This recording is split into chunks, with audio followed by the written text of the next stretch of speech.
কেমন আছো তোমরা সবাই? আশা করি সবাই খুব ভালো আছো। অনেকদিন পর আমি ভিডিও নিয়ে এলাম, আর থাম্বনেল দেখে টাইটেল পড়ে বুঝতে পেরে গেছো আজকে ভিডিওটা কী নিয়ে। অ্যাকচুয়ালি আজকে আমি একটা মাটির থালার ওপর তোমাদেরকে ডিজাইন করে দেখাবো। তো চলো স্টার্ট করা যাক। তো এখানে প্রথমেই একটা মাটির থালা নিয়ে নিয়েছি, যেটা না নিলে ডিজাইনটাই হবে না। তো তারপরে ওই মাটির কালারেরই একটা ফেব্রিক নিয়ে পুরো থালাটাকে আমি কালার করে দিই, দেন এটাকে আমি শুকোই, তারপর আমি ডিজাইন স্টার্ট করেছি।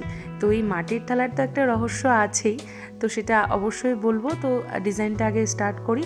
তো তোমাদের ভালো লাগলে আমাকে অবশ্যই কিন্তু কমেন্ট করে জানাবে, আর কি টাইপ অফ ভিডিও দেখতে চাও সেটাও আমাকে কমেন্ট করে জানাবে, আর প্লিজ চ্যানেলটাকে সাবস্ক্রাইব করে দেবে।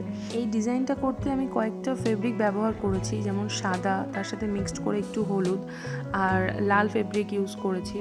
তো এগুলো দিয়ে আমি নর্মালি যেরকম কলকা করি সেটাই আমার কাছে ছিল, আমি সেগুলো দিয়ে মাটির থালাতে ডিজাইন করার চেষ্টা করেছি। এর আগেও আমি একটা মাটির থালার ওপরই ডিজাইন করেছি, বাট সেটা আমি শর্টে ছেড়েছি। তোমরা যদি এখনও দেখে না থাকো তাহলে অবশ্যই এই ডেসক্রিপশনে লিঙ্ক দেওয়া থাকবে, দেখে নেবে ভিডিওটা। তো এখন আসি আসল রহস্যের কথায়। রহস্য বলতে সেরকম কিছুই না, আসলে আমাদের বাড়ির খুব কাছাকাছি আছে একটা ভগবান শ্রী রাধাকৃষ্ণের মন্দির। তো ভগবানকে যখন ভোগ নিবেদন করা হয় এই মাটির থালাতেই করা হয়। সেই সূত্রে আমাদের এই প্রসাদটা পাওয়া, কারণ আমাদের বাড়ির সবাই এই প্রসাদটা খেতে খুব ভালোবাসে, আমিও ততটাই ভালোবাসি। সেক্ষেত্রে যখন শোনা হয় যে ভগবানকে ভোগ দেওয়া হবে, আমার বাবা আগে থেকেই সেই প্রসাদটা নিয়ে আসার জন্য বলে রাখে। তো একটার পর একটা এই প্রসাদের থালি নিয়ে আসার পর অনেকগুলো একসাথে জড়ো হয়।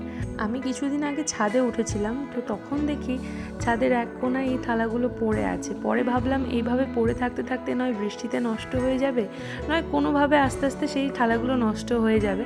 তো আমার খুব সেই ব্যাপারে মনটা খারাপ হয় আর কি। তাই ভাবলাম কেননা একটা স্মৃতি হয়ে আমার কাছে রয়ে যাক। এই মাটির জিনিস খুব খুব ভালো লাগে। সেক্ষেত্রে আমি নিয়ে এসে সেগুলো পরিষ্কার করে রেখে দিয়েছিলাম আমার কাছে। হঠাৎ একদিন মনে হয় যে তাহলে ডিজাইন কেন করব না এটার ওপর, তাহলে আরেকটু সৌন্দর্যও বেড়ে যাবে। এই কারণে আমি ডিজাইনটা স্টার্ট করি, আর যেটার ভিডিও আমি তোমাদের সঙ্গে শেয়ার করি, আমার এই ছোট্ট ছোট্ট ভালো লাগার স্মৃতি। তো আমার এই রহস্যের কথা তো এখানেই শেষ হলো, বাট তোমরা কিন্তু ফুল ভিডিওটা দেখে তারপর ভিডিও থেকে যাবে। তো কেমন লাগলো আমাকে কিন্তু অবশ্যই কমেন্ট করে জানাবে, একটা লাইক করে দেবে, চ্যানেলে প্রথমবার হয়ে থাকলে প্লিজ চ্যানেলটাকে সাবস্ক্রাইব করে দেবে। ভগবান শ্রীকৃষ্ণের নামে আমার বক্তব্য আমি এখানেই শেষ করছি। আসবো কোনো এক নতুন একটা ভিডিও নিয়ে। তো thanks for watching my video. Tata, keep watching.